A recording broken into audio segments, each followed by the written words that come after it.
Good morning. আজ আমি খুব সকাল সকাল উঠেছি। কেন বলো তো? বলছি হ্যালো, কেমন আছেন সবাই? আশা করি সবাই খুব ভালো আছেন, ফিট অ্যান্ড ফাইন আছে, বিন্দাস আছেন। আজ হলো আমাদের 21 মে আর ফলতা থানায় রিপোলিং, মানে আমরা আজকে দুবার ভোট দেবো। তো তার জন্য রেডি হয়ে গেছি। চলো, এক্সাইটমেন্ট লাগছে আমার, খুব দ্বিতীয়বার ভোট দেবো।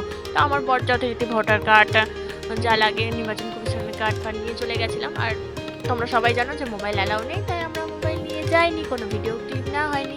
বাড়ি এসে আমরা দুজনে হাত দেখিয়ে দিলাম যে দেখো আমরা ভোট দিয়েছি। কিন্তু আরেকজন যদি না সে ভোট না দেয় তখন কি হবে, তার জন্য একটা ব্যবস্থা করে নিয়েছি, কিন্তু বলবো না, কারণ সে শুনতে পাবে আর সব কিছু জেনেও যাবে। তো বলার কোনো প্রয়োজন নেই, আশা করি সবাই বুঝতে পারছেন। তো আমরা তিনজনে হাতে নিয়ে তুলে নিলাম, ছবি তুলে নিয়েছি যে আমরা তিনজনে ভোট দিয়েছি। কিন্তু ভোট দেওয়ার পরে আমার হাজব্যান্ড চলে যাবে ডিউটিতে। তো যথারীতি সে ব্যাগ ফ্যাগ নিয়ে বেরিয়েও পড়লো ডিউটি যাওয়ার জন্য। তো ওকে আমরা টাটা বাই বাই করে আমি সকালবেলা চলে আসলাম আমার মেয়েকে তুলসী পাতা আর মধু খাওয়াবো। রাম তুলসী গাছ, সবাই জানো এটা খেলে সর্দি কাশি মানে ভালো হয়ে যায়। তো আমিও গাছ থেকে এগুলো তুলে নিয়ে রস করে নিয়ে একটু মধু দিয়ে, তো এক হাতে রস করবো, এক হাতে ভিডিও কী করে করবো, সেটাও একটু স্কিপ হয়ে যাবে, একটু বুঝতে হবে তাই না?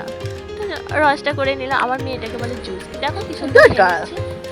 তো চলো এই পর্যন্ত ভিডিওটা এন্ড করছি, কারণ এখন বাজে 8:20 আর আমার এখনো অনেক কাজ পড়ে আছে, আমি কাজগুলো করবো। আর 1 মিনিট একটা জিনিস দেখবে, চলছে। এই দেখো আমার মামা ঘুমিয়ে ঘুমিয়ে ভোট দিয়েছে, এই দেখো কালার, তাই তো।